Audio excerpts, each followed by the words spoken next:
या देवी सर्वभूतेषु मा सिद्धिदात्रिरूपेण संस्थिता नमस्तस्यै नमस्तस्यै नमस्तस्यै नमो नमः। ओम दुम दुर्गाय नमः। आप सभी को आषाढ़ गुप्त नवरात्रि की महानवमी की मंगल शुभकामनाएं। भगवती जगदम्बा दुर्गा की कृपा सदैव आप और आपके समस्त परिवार पर बनी रहे। दोस्तों, आज है 4 जुलाई 2025 और दिन है शुक्रवार का। आज आषाढ़ गुप्त नवरात्रि की 9वीं तिथि है और आज गुप्त नवरात्रि का आषाढ़ गुप्त नवरात्रि का अंतिम दिन है। और गुप्त नवरात्रि के अंतिम दिन माँ भगवती दुर्गा की 10वीं महाशक्ति माँ कमला देवी की पूजा अर्चना की जाती है।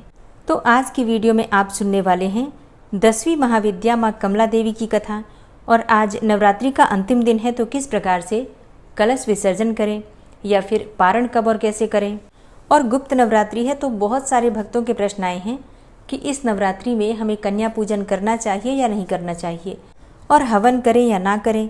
तो इस प्रकार के बहुत सारे प्रश्न आप लोगों के कमेंट बॉक्स में आए हुए हैं। इस वीडियो में आपको उन सभी प्रश्नों के उत्तर भी मिल जाएंगे। इसके साथ ही नवरात्रि के अंतिम दिन किस प्रकार से आपको कलश का विसर्जन करना है, या फिर अखंड दीपक या फिर जवारे इत्यादि जो भी आपने बो रखे हैं, मतलब जो भी नियम आपने ले रखा है, उसका विसर्जन समापन आपको किस प्रकार से करना है। और अगर आपने व्रत धारण कर रखा है तो व्रत का पारण आपको कब और कैसे करना है। गुप्त नवरात्रि की संपूर्ण जानकारी आपको आज की वीडियो में मिलने वाली है, तो वीडियो को पूरा ज़रूर देखिए। और अब सबसे पहले सुनते हैं माँ कमला देवी की कथा और पूजा विधि।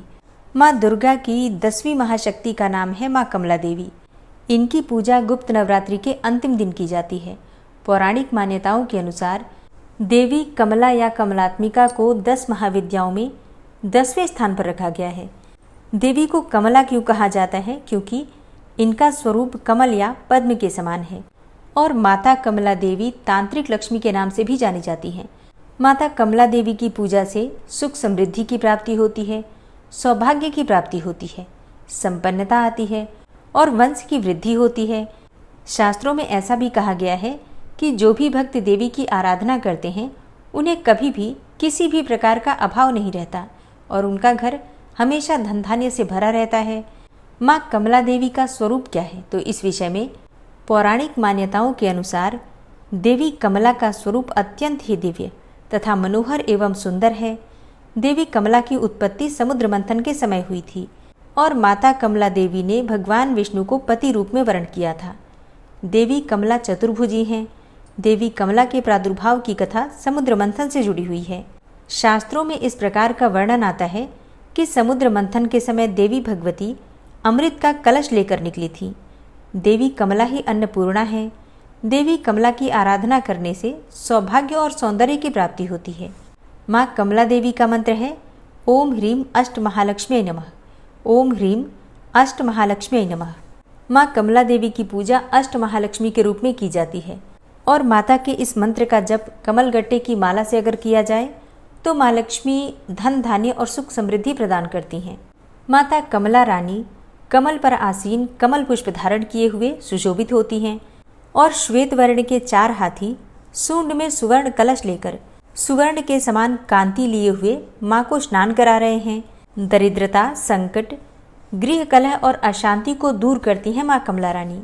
इनकी सेवा और भक्ति से व्यक्ति सुख समृद्धि पूर्ण रहकर शांतिमय जीवन बिताता है। समृद्धि, धन, नारी और पुत्र आदि के लिए इनकी साधना की जाती है। इस महाविद्या की साधना नदी या फिर तालाब में या फिर समुद्र में गिरने वाले जल में आकंठ डूबकर की जाती है। आकंठ मतलब कंठ तक जल में डूबकर, और इनकी साधना की जाती है। पुराणों में इस प्रकार का वर्णन आता है कि माँ कमला रानी की पूजा करने से व्यक्ति साक्षात कुबेर के समान धनी और विद्यावान हो जाता है और उसका यश और व्यापार या फिर प्रभुत्व सारे संसार में फैल जाता है। माता कमला देवी की कथा अत्यंत ही रोचक है और ये कथा है जो कि भगवान शिव और उनकी प्रथम पत्नी माता सती से जुड़ी हुई है। हालांकि उनकी दूसरी पत्नी माता पार्वती माँ सती का ही पुनर्जन्म मानी जाती हैं। कमला महाविद्या की कहानी के अनुसार एक बार माता सती के पिता राजा दक्ष ने विशाल यज्ञ का आयोजन करवाया था। चूँकि राजा दक्ष भगवान शिव से द्वेष भावना रखते थे और अपनी पुत्री सती के द्वारा उनसे विवाह किए जाने के कारण क्षुब्ध भी थे, इसलिए उन्होंने उन दोनों को इस यज्ञ में नहीं बुलाया। भगवान शिव इस बारे में जानते थे, लेकिन माता सती इस बात से अनभिज्ञ थी। फिर यज्ञ से पहले जब माता सती ने आकाश मार्ग से सभी देवी देवताओं और ऋषि मुनियों को उस ओर जाते देखा तो अपने पति से इसका कारण पूछा। भगवान शिव ने माता सती को सब सत्य बता दिया और निमंत्रण ना होने की बात भी बताई। तब माता सती ने भगवान शिव से कहा कि एक पुत्री को अपने पिता के यज्ञ में जाने के लिए निमंत्रण की आवश्यकता नहीं होती। फिर माता सती अकेले ही यज्ञ में जाना चाहती थीं। इसके लिए उन्होंने अपने पति शिव से अनुमति मांगी, किंतु उन्होंने मना कर दिया। माता सती के द्वारा बार बार आग्रह करने पर भी जब भगवान शिव नहीं माने तो माता सती को क्रोध आ गया और उन्होंने शिव को अपनी महत्ता दिखाने का निर्णय किया। तब माता सती ने भगवान शिव को अपने 10 रूपों के दर्शन दिए, जिनमें से अंतिम रूप कमला माता थी। माता रानी के यही 10 रूप 10 महाविद्या कहलाए, जैसे कि काली, तारा, सोडसी, भुवनेश्वरी, भैरवी, छिन्नमस्ता, धूमावती, बगलामुखी और मातंगी। और फिर 10वीं महाविद्या माँ कमला देवी हैं। माँ कमला देवी के नाम के अनुसार उन्हें कमल का पुष्प अत्यंत प्रिय है और इसलिए नवरात्रि के अंतिम दिन अगर संभव हो तो कमल का पुष्प अवश्य अर्पित करना चाहिए। माता लाल रंग के वस्त्र धारण करती हैं और इनका वर्ण है सुनहरा।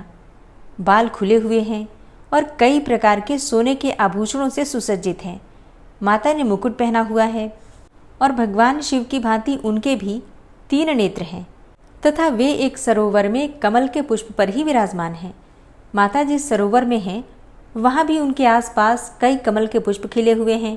माता रानी के 4 हाथ हैं, जिनमें से 2 में उन्होंने कमल के पुष्प ही पकड़े हुए हैं तथा 2 हाथ वर और अभय मुद्रा में हैं।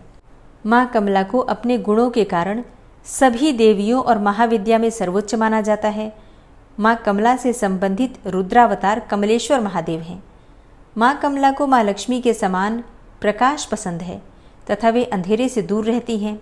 इसलिए नवरात्रि के अंतिम दिन दीपदान जरूर करना चाहिए। कम से कम 9 दीपक जलाकर और अपने घर के मंदिर में माँ के सामने स्थापित करके वहीं बैठकर माँ कमला के मंत्र का जप करने से माता प्रसन्न होकर मनचाहा वरदान देती हैं। माता कमला की पूजा तांत्रिकों के द्वारा मुख्य रूप से की जाती है और इसीलिए इन्हें तांत्रिक लक्ष्मी भी कहा जाता है। वैसे तो माता कमला देवी सती या फिर देवी पार्वती का रूप हैं, लेकिन उन्हें माँ लक्ष्मी के ही समान माना जाता है। माँ कमला देवी ये दिखाती हैं कि देवी पार्वती ही देवी लक्ष्मी हैं और देवी लक्ष्मी ही देवी पार्वती हैं, और देवी लक्ष्मी या फिर पार्वती किसी भी स्वरूप में साधक उनकी आराधना करें, माता उनकी समस्त कामनाओं को पूर्ण कर ही देती हैं। गुप्त नवरात्रि के अंतिम दिन नित्य कर्मों से निवृत्त होकर स्नान कर लीजिए। स्नान करने के बाद साफ स्वच्छ वस्त्र धारण करके माँ की आराधना करनी चाहिए। माँ को प्रिय है लाल रंग, तो प्रयास करें कि आज आप स्वयं भी लाल रंग के वस्त्र धारण करके ही इनकी आराधना करें। सबसे पहले माँ के सामने शुद्ध घी का दीपक जलाकर और पूजा का संकल्प ले लीजिए कि आज आप माँ कमला देवी की पूजा करना चाहते हैं। अब जैसे कि अगर आपकी कोई भी विशेष मनोकामना है तो अपनी मनोकामना का संकल्प लेकर भी पूजा कर सकते हैं, नहीं तो वैसे भी निष्काम भाव से माँ की आराधना करते हैं तो मन की समस्त कामनाएं निश्चित ही पूर्ण हो जाती हैं। इसके बाद माँ दुर्गा का विग्रह अगर आपके पास है तो आप उनका अभिषेक कीजिए। माँ लक्ष्मी का विग्रह है तो आप उनका भी अभिषेक कर सकते हैं। अभिषेक आप पंचामृत से भी कर सकते हैं, जल से भी कर सकते हैं, गंगा जल से भी कर सकते हैं। फिर माँ को लाल रंग के वस्त्र अर्पित कीजिए और धूप, दीप, अक्षत पुष्प इत्यादि सभी चीज़ें अर्पित करके विधि विधान से माँ की पूजा कर लीजिए। फिर जो भी सामग्री आपके पास उपलब्ध है, जैसे कि फल, मिठाई या फिर आपने हलवा पूरी बना रखा है तो हलवा पूरी, इन सभी चीज़ों का भोग लगाकर और माँ से प्रार्थना कीजिए कि आपकी पूजा को स्वीकार करें और पूजा में, प्रार्थना में जाने अनजाने कोई भी भूल चूक हुई हो तो माँ से क्षमा प्रार्थना कर लीजिए। मंत्र जाप करना चाहते हैं तो मंत्र जप कर सकते हैं या फिर दुर्गा सप्तशती या फिर सिद्ध कुंजिका स्तोत्र का भी पाठ कर सकते हैं। देवी कवच हो या अर्गला हो, कीलक हो, इनका भी पाठ किया जा सकता है या फिर दुर्गा चालीसा या नवार्ण मंत्र का जप आप कर सकते हैं। ठीक है, मतलब माँ लक्ष्मी के या फिर माँ दुर्गा के मंत्रों का जप आज के दिन करने से अत्यंत शुभ फल की प्राप्ति होती है। माँ को लाल गुड़हल या फिर गुलाब के पुष्प या फिर कमल के पुष्प अर्पित कर सकते हैं, जो भी आपके पास उपलब्ध हो। ठीक है, तो विधि विधान से माँ की पूजा कर लीजिए। इसके बाद आपको हवन करना है। जैसे कि हम प्रकट नवरात्रि में भी नवरात्रि के अंतिम दिन हवन करते हैं, तो इसी प्रकार से इस नवरात्रि में भी आपने जो भी मंत्र जपा है उसी मंत्र का अपनी इच्छा के अनुसार चाहे तो 108 बार भी आहुति दे सकते हैं। तो छोटा सा भी हवन कर लीजिए, लेकिन हवन करना आवश्यक है। उसके बाद कन्या पूजन आप कर सकते हैं। अब जैसे कि बहुत से भक्तों के प्रश्न आते हैं कि क्या गुप्त नवरात्रि में कन्या पूजन कर सकते हैं? देखिए, सब कुछ कर सकते हैं। गुप्त नवरात्रि में जो आप मंत्र जप करते हैं वही किसी को नहीं बताना है। बाकी इसके अलावा अगर आप कन्या पूजन करते हैं तो इसमें कोई दोष नहीं है। नवरात्रि में कन्या पूजन करना तो आवश्यक होता ही है। आप चाहें, अगर मिल जाती हैं कन्याएं, तो आप कन्या पूजन कर सकते हैं। कन्या पूजन ना करना चाहें तब क्या कर सकते हैं? तब ऐसी अवस्था में कन्याओं के निमित्त, मतलब कुछ कन्याओं के निमित्त आप चाहें तो कुछ धन, कुछ पैसे निकाल कर देवी माता का कहीं भी मंदिर है तो उस मंदिर में दान कर सकते हैं। या फिर एक भी कन्या अगर आपको मिल जाती है या फिर कोई भी ब्राह्मण की कन्या हो तो एक कन्या को भी आप चाहें तो कुछ पैसे या फिर वस्त्र इत्यादि उपहार स्वरूप में दे सकते हैं। नवरात्रि के अंतिम दिन जिस प्रकार से हम काले चने बनाते हैं, हलवा बनाते हैं, पूरी इत्यादि बनाते हैं या नारियल का भोग लगाते हैं, ये सभी चीज़ें आपको इस नवरात्रि में भी करना है। और फिर हलवा, पूरी, चने इत्यादि इन सभी चीज़ों का माँ को भोग अर्पित कीजिए। इसके बाद आप चाहें तो कन्या पूजन कर सकते हैं। कन्या पूजन नहीं करते हैं तो इस प्रसाद में से गाय को खिलाकर और इसके बाद आप स्वयं अपना व्रत खोल सकते हैं, या फिर व्रत नहीं करते हैं तो भी प्रसाद स्वरूप में परिवार के सभी सदस्य इसे ग्रहण कर सकते हैं। ठीक है, तो नवरात्रि के अंतिम दिन हलवा, पूरी और चने ये ज़रूर बना लीजिए और माँ को भोग लगा दीजिए। अब बहुत से भक्त हैं जिनका प्रश्न आया है कि उन्होंने व्रत किया है और व्रत कब खोलें, और कलश की स्थापना की है तो कलश का विसर्जन कब करें। तो देखिए, सुबह की पूजा विधि विधान से करने के बाद, हवन करने के बाद और कन्या पूजन अगर आप करना चाहते हैं तो कन्या पूजन करने के बाद कलश विसर्जन आप कर सकते हैं। कन्या पूजन नहीं कर रहे हैं तो भी हवन इत्यादि करने के बाद और माँ से क्षमा प्रार्थना करके आप कलश का विसर्जन कर लीजिए। कलश का विसर्जन करने के बाद आप अपना व्रत खोल सकते हैं, व्रत का पारण कर सकते हैं। कलश विसर्जन किस प्रकार से करना है तो देखिए, आप अपने हाथ में थोड़ा सा अक्षत पुष्प ले लीजिए, थोड़ा जल ले लीजिए और इसी में एक सिक्का ले लीजिए और जहाँ पर आपने कलश की स्थापना की है माँ का ध्यान कीजिए, सभी देवी देवताओं का ध्यान कीजिए और उनसे प्रार्थना कीजिए कि आप सभी देवी देवता जो इस कलश में विराजित हैं, आप सभी को मैं प्रणाम करता हूँ या प्रणाम करती हूँ। आप सभी की कृपा से नवरात्रि की ये पूजा संपूर्ण हुई, निर्विघ्नपूर्ण हुई। इस पूजा में, इस प्रार्थना में मुझसे जाने अनजाने कोई भी भूल चूक हुई हो तो इसके लिए आप सब हमें क्षमा करें। और भगवान गणेश और माता लक्ष्मी को छोड़कर आप सभी देवी देवता यथास्थान प्रस्थान करें। और दोबारा मैं कभी भी कोई यज्ञ या फिर पूजा अनुष्ठान करूं तो आप सब मेरे आवाहन करने पर फिर से मेरे घर में पधार कर और मेरे यज्ञ, अनुष्ठान, पूजा इत्यादि को निर्विघ्न पूर्ण करने में हमारी मदद करें। इस प्रकार से मानसिक रूप से प्रार्थना करके और आपके हाथ में जो सामग्री है उसे कलश के ऊपर छोड़ दीजिए और फिर कलश पर जो नारियल आपने रखा है उसे अपने हाथ से थोड़ा सा हिलाकर और आपके कलश का विसर्जन का जो नियम होता है वो संपूर्ण हो जाता है। इसके बाद आप अपना व्रत खोल सकते हैं, व्रत का पारण कर सकते हैं और जो चौकी पर सामग्री आपने रखी है, कलश इत्यादि, ये सभी चीज़ें आप बाद में भी हटा सकते हैं, मतलब थोड़ा रुक कर भी हटा सकते हैं। माँ को जो वस्तुएं आपने अर्पित की हैं उनका क्या करें, ये सबसे बड़ा प्रश्न होता है आपका कि नारियल का क्या करें या फिर सिक्का, सुपारी इत्यादि इन सभी चीज़ों का क्या करें। देखिए, नारियल आप चाहें तो जल प्रवाह कर सकते हैं या स्वयं भी प्रसाद स्वरूप तोड़कर उसे खा सकते हैं, कोई समस्या नहीं है।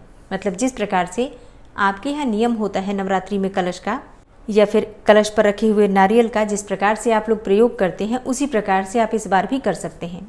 और माँ को जो चीज़ें आप अर्पित करते हैं जैसे कि सुहाग की सामग्री, तो सुहाग की सामग्री का आप स्वयं प्रयोग कर सकते हैं। कुछ सामग्री आप किसी सुहागन को दान भी दे सकते हैं। जो प्रतिदिन आप दक्षिणा अर्पित करते हैं माँ को, वो पैसे आप किसी कन्या को दे सकते हैं या चाहे तो आप किसी मंदिर में भी दान दे सकते हैं। मतलब मंदिर की दान पेटी में भी आप वो पैसे डाल सकते हैं। लेकिन कन्या पूजन करते हैं तो कन्याओं को भी दे सकते हैं। कलश में जो सामग्री आपने डाली है, सिक्का, सुपारी या फिर हल्दी इत्यादि, तो सिक्का आप अपने धन रखने के स्थान पर रख लीजिए। बाकी सभी चीज़ें आप विसर्जन में डाल सकते हैं। इसी प्रकार से प्रतिदिन जो आप लौंग अर्पित करते हैं, बताशे अर्पित करते हैं, वो आप प्रसाद स्वरूप में ग्रहण कर सकते हैं। बाकी पान का पत्ता इत्यादि ये सभी चीज़ें विसर्जन में जाएंगी। मतलब देखिए, जितनी चीज़ें आप प्रयोग कर सकते हैं स्वयं, उन सभी चीज़ों का प्रयोग करेंगे। जो चीज़ें आपके प्रयोग की नहीं है, आप उन सभी चीज़ों को या तो विसर्जन कर देंगे या फिर अगर किसी को दान देने योग्य है तो आप दान कर सकते हैं। ठीक है, आज के शुभ मुहूर्त नोट कर लीजिए। सूर्योदय काल का समय रहेगा प्रातःकाल 5:28 पर और सूर्यास्त का समय होगा शाम को 7:22 पर। आज अमृत काल का समय है सुबह 9:38 से 11:26 तक। और हाँ, ब्रह्म मुहूर्त जो कि विशेष समय होता है पूजा आराधना करने के लिए, मंत्रों का जप करने के लिए, स्नान इत्यादि के लिए, तो सुबह 4:07 से सुबह 4:48 तक ब्रह्म मुहूर्त रहेगा।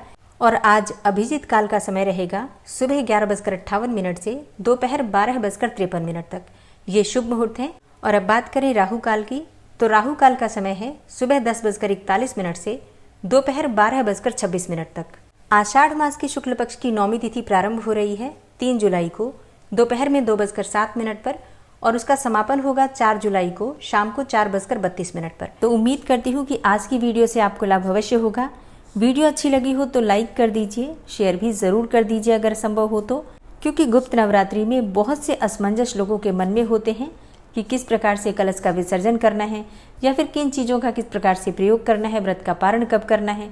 तो अगर आप किसी को वीडियो शेयर करेंगे तो किसी को भी लाभ होगा, तो उसकी तरफ से आपको आशीर्वाद मिल ही जाता है। और हाँ, अगर आप चैनल पर पहली बार आए हैं, अभी तक आपने चैनल को सब्सक्राइब नहीं किया है, तो आज की वीडियो अगर आपको अच्छी लगे तो चैनल को सब्सक्राइब करके बेल आइकन को ज़रूर प्रेस कर लीजिए। इससे ये होगा कि इस चैनल पर आने वाली सभी वीडियोज़ जो कि अभी सावन मास से संबंधित है, हरिशनि एकादशी व्रत से संबंधित है या फिर चातुर्मास का व्रत है, इन सभी विषयों की जानकारी आपको सबसे पहले प्राप्त होगी। मिलती हूँ मैं आपसे अगली वीडियो में, तब तक के लिए जय श्री राधे।